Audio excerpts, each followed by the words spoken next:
బాహుదా నదీ తీరములోన బావిలోన వెలసిన దేవ మహిలో జనులకు మహిమలు చాటి ఇహ పరముల నిడు మహానుభావ ఇష్టమైనది వదిలిన నీకడ ఇష్టకామ్యములు తీర్చే గణపతి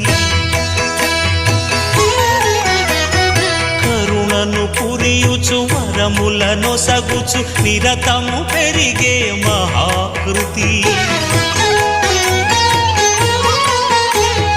సకల చరాచర ప్రపంచమే సన్నుతి చేసే విఘ్నపతి నీ గుడిలో చేసే సత్య ప్రమాణం ధర్మదేవతకు నిలుపును ప్రాణం విజయ కారణం విఘ్న నాశనం